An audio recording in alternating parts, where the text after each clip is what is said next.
Breaking news from the NBA, Yahoo Sports reporting that Chris Paul plans to return from COVID protocol for Game 3 tomorrow in LA against the Clippers. Paul missed the first two games of the series against LA, the first two games that were in Phoenix. And Phoenix won both of those games, including last night's thrilling Valley Oop to win it on the DeAndre Ayton dunk. They got great play from Cameron Payne, who was filling in for Chris Paul. But going back to that Nuggets series, he was tearing it up before entering COVID protocol. 25.5 points per game, 10 assists per game. And he was making about 2/3 of his field goal attempts. Had a season-high 37 points in that Game 4 when they were able to make quick work of the Nuggets. Let's bring in our coach, Avery Johnson, a one-time Coach of the Year, also an NBA champion. Avery, if you're there with the Phoenix Suns and you saw what Cameron Payne was able to do in Games 1 and 2, and you have Chris Paul coming back but hasn't been able to do that much in a week, how do you reinsert him into this lineup? As soon as he gets off the bus, you reinsert into the lineup. There's no gray area. Chris Paul is the starter. He's the man. Now, probably, you'll play him maybe 5-minute stretches, when he starts the game. Sometime maybe if he played 9 or 10 minutes in the first quarter, that's probably not going to happen. But at the same time, you're telling the rest of the team, do not relax because Chris Paul is back. We got to play as if he's still injured or in health protocols.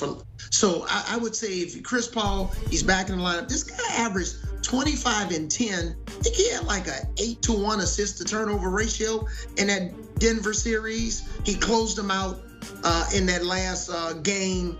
And hey, man, this guy is just on top of his game. This is his last chance to win an NBA championship because it's his only chance. And I know if I'm looking at this Western Conference Finals based on what I've seen in the East, this could very well be the next NBA champion, the winner of this series. So insert Chris Paul back into the lineup immediately, but tell Cam Payne and Cam Johnson and those guys, Mikal Bridges, do not relax because Chris Paul is back in the lineup. We saw Paul's numbers in that series against the Nuggets. But Cameron Payne in the first two games of this series, of course, he scored 29 last night. But in the two games, he's averaging 20 points and 9 assists per game.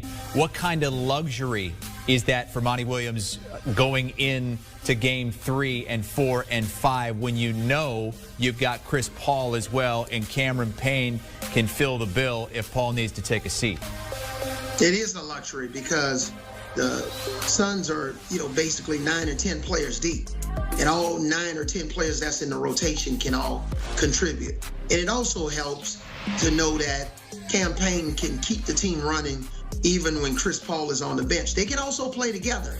It just gives Monty Williams a lot more options against a team with the Clippers that have consistently gotten down 0-2 in series, but they're playing against a different team. This Phoenix Suns team, this is not the Utah Jazz, this is not the Dallas Mavericks. This is a very well-balanced team with a center in DeAndre Ayton, who's very well owning it and living up to that #1 pick overall in the NBA draft. Clippers rather had an opportunity last night to even this series, make it a best of 5. They knew Chris Paul was coming back, and the reports are that he's going to return for Game 3, barring a setback. Can the Clippers do it again? I mean, they're up against so much right now with Kawhi Leonard seemingly out for the rest of the playoffs. I mean, it just doesn't seem like there's much hope in LA that he's going to come back. Can they do it again and make this a series like they have the last two down 0-2? Well, I'm not going to say if they come back and win this series, it's going to be like the miracle on ice. But it definitely would be a major feat, especially for Coach Ty Lue, who I think we're having, two of the best coaches in the NBA, and Ty Lue and Monty Williams coaching this series. So everything is possible. I think it would be a little bit more possible if Kawhi Leonard was playing at his best and he was healthy against this Phoenix Suns team. But without Kawhi Leonard, this is an uphill battle. I picked the Suns to win this game in six games. We're right on track. It may end up being a 5-game series, especially our sweep if Chris Paul is at his best. But, the Clippers have a lot of pride. They've come back before. I expect them to at least split one of these games in L.A., and then potentially the Suns can go back and wrap this thing up on Monday night in Phoenix. But it's an uphill climb. They're going to have to change their defenses around a little bit. I'm not really thrilled with their man-to-man defense. They have too many matchup issues with the Suns. So maybe, throw in a little bit of a zone as a strategy, which they utilized against Utah, and stagnated Utah and Donovan Mitchell in a couple of those games and possessions in that series. So let's see what Ty Lue has up his sleeve, especially with them going back home to play in the Staples Center. A lot of us, though, are already looking ahead to what the finals might look like, with the Suns already up 2-0, CP3 coming back. Look, Milwaukee and Atlanta haven't even started their series, but Milwaukee is a heavy favorite against the Atlanta Hawks. What would a Suns-Bucks matchup look like?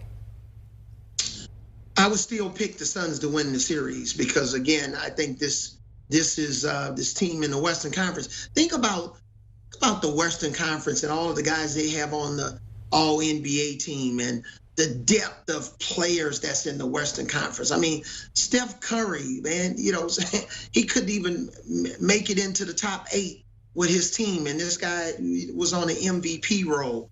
You got guys in the Eastern Conference, one of the best players in the Eastern Conference, Giannis Antetokounmpo, he airballed 2 free throws. Look at the level of play, and now with the Nets, with their injury to Kyrie Irving, James Harden playing on one leg, and it was all about Kevin Durant. I just think the West is too deep, it's too strong. And, the Lakers got injured with Anthony Davis. So I think I would still favor the Phoenix Suns. I think they're deeper, they're more versatile, and their superstar players in Chris Paul and Devin Booker, they don't really have any glaring weaknesses like Giannis Antetokounmpo has with the Milwaukee Bucks. All right, Phoenix Suns should be getting Chris Paul back for Game 3 tomorrow in L.A., according to reports. And Phoenix will try to do what the first 2 teams that the Clippers faced could not, and that would be close out the Clippers when up 2-0. Avery Johnson, thank you so much for the time. I want to look at the longest title droughts in our 4 major sports. Remember, it used to be the Cubs and the Red Sox were on top of this list for so long. Well, now it's the Rangers, and then the Phoenix Suns. 52 years without a championship, but according to Avery Johnson, they are his team to beat now with a 2-0 lead on the Clippers. Chris Paul coming back and an inferior opponent they would likely face.